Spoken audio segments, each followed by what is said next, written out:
자, 안녕하세요.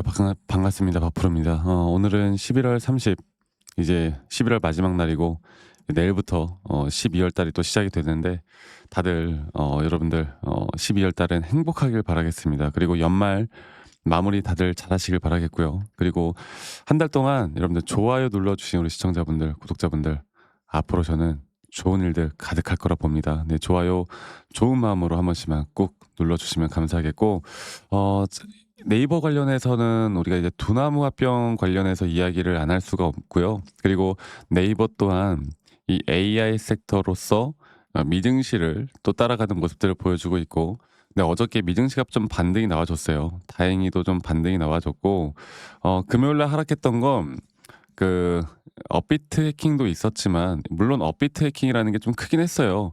그러니까 업비트가 해킹을 좀 당하면서 가상자산을 좀 탈취당했거든요. 근데 그날 이제 네이버 파이낸셜과 뭡니까?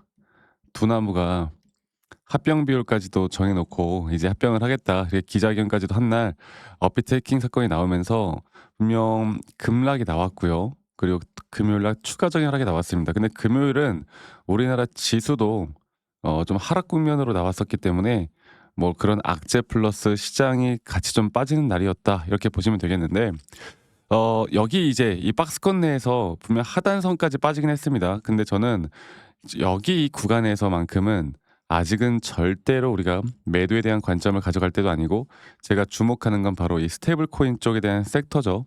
이 스테이블 코인 쪽에 대한 섹터의 힘이 언제 어떻게 어떤 식으로 과연 다시 한번 시장의 반등을 만들어 줄까? 우리가 이제 이걸 고민을 해 봐야 합니다. 제가 오늘 이 부분들을 다시 한번 여러분들께 말씀을 좀 드릴 거고, 지금 이제 시장 자체가 상당히 혼조세인 상황에서 저는 네이버 같은 종목들이 더 올라갈 수밖에 없다고 보는 게, 저는 일단 미증시를 볼게요. 이 미증시를 보면 반도체 지수가 다시 한번 반등이 나와줬고, 나스닥도 마찬가지고요.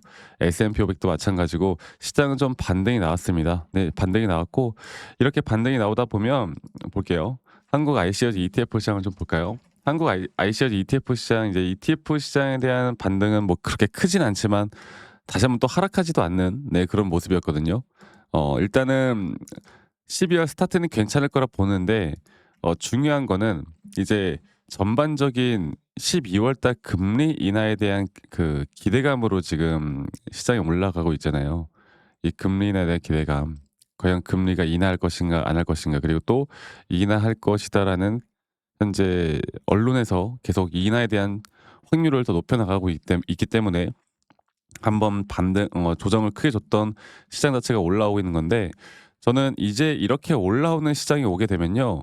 지금까지 우리나라 시장에 이 삼성이나 SK 하이닉스 쪽, 특히나 AI 칩 쪽, 반도체 쪽으로 이 수급들이 전부 다 쏠려 있잖아. 사실 개인들도 그렇고 외인들도 그렇고. 근데 저는 이게 이제 올해 말 내년 초부터 다시 한번 분명 수급의 재분배가 될 수 있는 기점이 나올 거라 봅니다. 그래서 그 기점을 제가 생각해 볼 때, 이 지수가, 우리나라 지수 볼게요.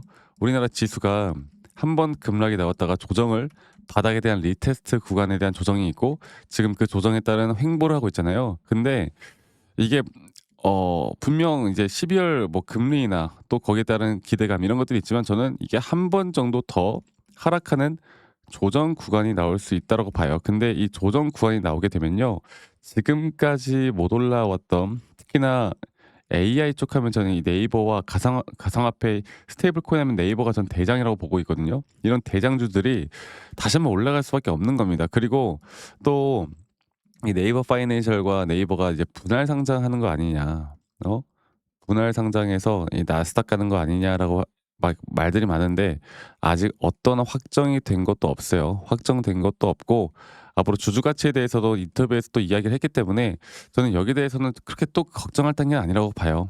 그러면 이제 우리가 지금 이 구간 앞으로 한 번 더 조정이 나온다라고 했을 때, 지금 보시면 이 평소에 대한 120 평선까지도 이제 이탈되기 직전이거든. 그러면 이렇게 중요 구간들이 이탈을 하게 되면 중요한 게 뭔지 아세요?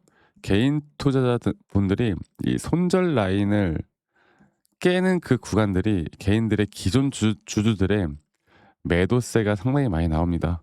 그러면 우리는 그 매도세에 따른 어 투매가 나올 수밖에 없는 것이고 저는 웬만하면 저점 바닥은 딱 그때부터 나온다고 보고 있거든요. 남들이 다 끝났다고 생각하는 그 순간. 그래서 이거는 제가 조금 있다가 차트적으로 다시 한번 말씀드리고, 그리고 일단 우리가 전반적인 시장을 볼 때 이 트럼프 대통령이 지금 가져가고 있는 이 주식 시장에 대한 정부 정책을 좀 보면 트럼프 대통령이 이런 말을 했어요. "주식을 사상 최고 수준으로" 이거 볼게요. "주식을 사상 최고 수준으로 유지를 하겠다. 그리고 인플레이션이 3% 이상 상황에서도 연준이 금리를 인하하고 있고, 또 2026 년도에 우리나라랑 비슷한 정책이었는데 그 $2,000 현금을 지급하겠다." 네. 지금 이렇게 그러니까 현금과 돈을 많이 풀겠다고 하면은 여러분들 우리가 다 기억하잖아요. 금리 금리 인하와 또 한 가지 뭐예요? 자산을 푼다. 현금을 푼다. 유동성이 생긴다. 그럼 자산 시장은 올라갈 수밖에 없는 겁니다. 뭐 우리나라는 금리를 동결을 했어요. 근데 어쩔 수가 없어. 왜냐면 이미 미국과의 격차가 상당히 많이 나고 있기 때문에 우리나라 금리 동결하긴 했는데, 우리나라 금리 동결은 여러분들 주식시장에 그렇게 지금 현 상황에서 크게 자리 잡지 못하고 결국 미국 금리가 가장 중요해요. 아시겠죠? 자, 그러면 제가 이걸 차트적으로 다시 한 번 더 이야기를 해 보자면 볼게요. 음 결국 뭐 중요한 거는 우리가 계속 예전부터도 그랬고 우리가 계속 이끌어가는 흐름이 뭐예요? 하나의 상승에 대한 임펄스 파동, 그다음 조정, 하나의 임펄스 파동, 조정, 또 지금 나오는 하나의 임펄스 파동, 그리고 조금 더 큰 추세로 볼 때 저는 이제 이런 식으로 흘러갈 거고 상승 추세에 따른 이런 채널링이 형성될 것이다. 그리고 지금 나오는 여기 구간에서의 3파 고점이 우리의 1차적인 목표 대응 목표가가 될 것이고, 그리고 지금 나오는 이 조정 단계가 볼게요. 지금 나오는 이 조정 단계가 어디까지 떨어질 것이냐? 저는 하방으로 보더라도 대략 0.38이 라인, 여기 라인에선 저는 같이 물량을 쓸어 담을 거예요. 예, 여기 이 자리가 올지 안 올지 아직 모르는 겁니다. 근데 중요한 거는 떨어질 수 있다는 걸 여러분들이 인지하는 게 중요하다고. 내가 이거를 인지하고 대비할 준비가 되어 있으셔야 된다라는 걸 말씀 좀 드리고 싶고, 결국에 제가 이런 타점들이 나올 때 우리가 이제 매수나 단기적인 또 매도에 대한, 앞으로 큰 추세에 대한 매도에 대한 타점들이 나올 때 여러분들과 이런 타점들을 다 같이 공유를 해 나갈 겁니다. 아시겠죠?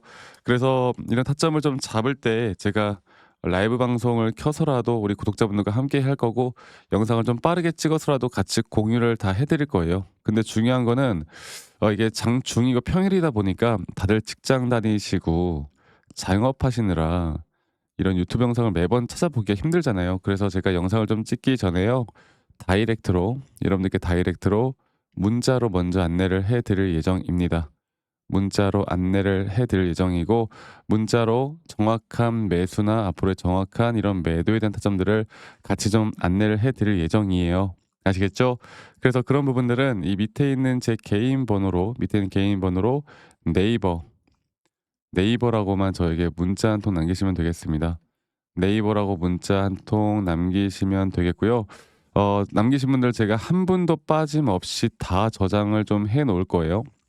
저장을 해 놓을 거고, 제가 일괄적으로 여러분들께 한 분도 빠짐없이 다 보내 드릴 텐데, 제가 이렇게 불특정 다수에게 관점을 이야기해 드리는 건 아무 문제가 없지만 가끔씩 저에게 기프트코인이나 선물 같은 거 주시는 분들이 있거든요. 제가 이걸 받질 못합니다. 여러분들 구독 그리고 좋아요만 한 번씩만 꼭 눌러 주세요. 저는 이거면 되거든요. 구독과 좋아요 한 번씩만 눌러 주시고 네이버라고만 저에게 남기시는 거 잊지 마시고 많이 꼭 참여하시길 바랄게요. 그리고 저는 여러분들 한 번 더 좀 이야기해 드리고 싶은 게 뭐냐면, 가끔씩 "아니 너가 그렇게 타점을 잘 잡으면 너 혼자 하면 되지. 이런 걸 왜 공유를 하느냐."라고 하시는데, 저는 미 시장을 공부하고요, 이제 코인 시장까지도 같이 보고 있습니다. 그리고 제가 말씀드리고 싶은 부분은 그런 겁니다. 이 시장을 공부하다 보면 개별 종목에 대한 타점을 잡아 나가는 게 어렵지가 않아요. 저도 이 주린이 시절, 정말 주식을 못 하던 시절에 많은 우여곡절이 있었었고, 그리고 또 여러 가지 또 남 예를 들어서 뉴스 기사 보고 맹신하거나 재무제표 보고 막 타점을 잡거나 이렇게 하다가 정말 많은 손실도 있었고 우여곡절이 있었는데, 제가 이런 것들을 극복할 수 있었던 것, 첫 번째로 시장을 공부했던 거, 두 번째로 나만의 기준과 원칙을 지켜 나갔던 거, 이게 저에게 가장 중요한 부분이었고요. 앞으로도 여러분들과 같이 함께 나갈 겁니다. 앞으로도 여러분들과 이런 흐름들을 같이 만들어 나갈 거니까요. 이런 부분들 여러분들 꼭 지켜서 저와 함께 나가면 우리 좋은 그림 그려 나갈 수 있다. 이 말씀 제가 한 번 더 드리도록 할게요. 그리고 중요한 건 여러분들 제가 다시 한번 말씀드리지만 지금 이제 우리가 어떤 식으로 좀 더 매수 타점이나 어떤 식으로 매도에 대한 타점들을 잘 잡아 나갈지, 또 앞으로 어떠한 종목들을 어떻게 잡아 나갈지에 대해서 제가 한 번 더 이야기를 해 드릴 거예요. 여러분들 영상 끝까지 꼭 시청하시길 바라겠고요. 지금부터 더 중요한 내용들 제가 좀 말씀을 드릴 거니까 이 부분들도 꼭 참고해서 저와 함께 나가면 우리 좋은 그림 그려 나갈 수 있겠다. 이 말씀 드리도록 하겠습니다. 아시겠죠, 여러분들? 자, 제가 이제 매수나 매도에 대해서 우리가 기준이라는 걸 잡을 때 우리가 과연 하나오션을 좀 예를 들어서요. 이 하나오션에 대해서도 제가 저희 구독자분들과 또 저희 구독자방에서도 계속 함께 또 같이 이끌어가는 너무나 좋은 종목인데, 제가 이거를 저점 바닥부터 어떻게 잡아왔었는지, 그리고 이 저점 바닥을 우리가 어떻게 판단을 하고 이 저점 바닥부터 끌고 오는 이런 흐름 안에서 우리가 이제 또 개미굴이다 불리는 구간들, 또 이런 기준과 원칙에 대해서 어떻게 봐야 되는지를 한 번 더 좀 말씀을 드리도록 하겠습니다. 사실 제가 2024년도 10월 달에 나왔던 이 저점도 그렇고요. 2013년도 11월 달에 나왔던 여기가 중요했었는데, 여기서 주가가 반등이 나왔다가 한 번 더 주가를 떨어뜨리는, 특히나 이런 저점을 이탈하게 되면은 개인 투자자분들은 이런 저점 이탈 구간에서 다들 흔들릴 수밖에 없습니다. 자, 그런데 우리가 중요하게 봐야 되는 건 이런 저점 이탈이 어떤 타점에서는 분명 정말 마지막 매수에 대한 시그널일 수 있다. 이걸 알아야 되는데요. 이때도 마찬가지로 제가 저점이 이탈이 되는 주가의 가격의 하락이 계속 나오는 구간에 분명 주가에 대한 가격은 하락이 나왔지만 이런 RSI가 올라가는 상승에 대한 다이버전스가 걸리면서 이제 이 구간만큼, 2024년도 여기 구간만큼은 이제 우리가 무조건 끌고 가야 하는 구간이다. 그리고 상승에 대한 임펄스 파동으로, 상승에 대한 파동은 항상 이런 어떻게 보면 등락폭들이 계속 반복되는 거고, 이런 등락폭들에 대해서 우리가 단기 고점과 저점들을 잡아 나가는 게 중요한 건데요. 지금 하나오션 같은 경우도 분명 고점 뒤에 조정, 고점 뒤에 조정, 앞으로 이런 것들이 계속 반복되면서 흘러갈 겁니다. 자, 그리고 또 제가 이전에 이 휴림 로봇이라는 종목을 좀 보면서 말씀드렸었는데, 휴림 로봇 또한 이게 10월 23일이에요. 2024년도 10월 23일. 2024년도 10월 23일에도 주가가 횡보를 하다가 한 번 더 저점 이탈이 나오는 구간에서 볼게요. 주가의 가격은 하락했지만 이런 RSI 저점이 올라오는 상승에 대한 다이버전스가 나온 이후로 여기부터 어떻게 되어 가고 있습니까? 추세를 따라서 계속 등락폭은 정말 크게 나오지만 이 추세를 깨지 않는 선에서 주가는 급등이 나오죠. 우리가 이런 것들을 저점 매수를 내가 어떻게 해야 될까를 알아가는 게 정말 중요해요.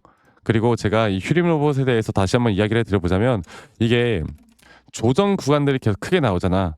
그러니까 조정 구간에 우리가 주가를 막 상승 구간으로 만들어 준다 하더라도 이런 구간에 대한 저점이, 확실한 매수에 대한 저점이 나온 뒤에 하나의 임펄스 파동, 또 조정, 이렇게 또 큰 하나의 임펄스 파동이 이렇게 있는데, 이 작은 파동 안에서도 고점과 조정, 고점과 조정, 이런 것들이 반복된단 말이죠.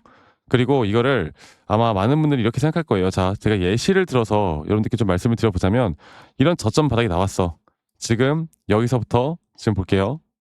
자, 지금 여기서부터 만약에 예시를 들어서 이런 식으로 저점 이탈이 나왔어. 그래서 내가 이 시그널을 보고 매수를 했어. 그 다음에 다시 한번 상승은 임펄스 파동으로 이렇게 쭉쭉쭉 올라가 주고 있고, 이 임펄스 파동에 대한 단기 고점들, 그리고 또 임펄스 파동이 끝난 뒤에 단기 조정들, 또 그렇게 끝난 뒤에 또다시 올라가는 흐름들, 이런 것들이 당장 지금에야 뭐 올라가니까 당연히 그렇게 말을 할 수 있겠다 말을 하지만, 이런 것들이 분명 눈에 보이는 그런 실력들이 있어야 됩니다. 그리고 이런 조정 구간들이 어느 정도 고점 대비 저점이 이어봤을 때 어느 구간에서 다시 한번 높은 확률로 반등이 나올 자리가 나오는지, 또 이런 것들을 매일매일 좀 체크를 하면서 우리가 잡아 나갈 만한 종목들이 또 뭐가 있을지.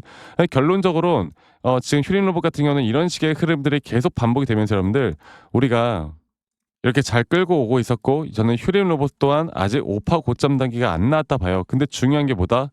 바로 우린 이제 이런 저점 바닥에서 나오는 종목들을 알아갈 필요가 있고, 제가 이런 확실한 저점 매수에 대한 부분들, 또 시장에 대한 흐름에 따라 앞으로 주목해 볼 만한 섹터들 또 이런 종목들을 여러분들 우리 구독자분들과 같이 함께 찾아 나가고 있습니다. 그래서 제가 여러분들께 다시 한번 말씀드리겠지만 이런 종목들 또 이런 우리가 히든 종목이라고 할게요. 저희 구독자방에도 많이 참여하시고 이런 히든 종목들에 대해서 좀 공유받고 싶다라고 하시는 분들 제가 정말 보고 있는 몇 가지 종목들을 같이 좀 공유를 해드릴 텐데 이런 히든 종목에 대해서 공유받고 싶다라고 하시는 분들은 밑에 있는 번호로 저에게 히든이라고만 저에게 문자 한 통 남기시면 되겠고 이러한 것들이 여러분들에게 앞으로 종목도 종목이겠지만 여러분들 스스로 타점을 잡아 나가고 이런 종목들이 앞으로 올라가는구나.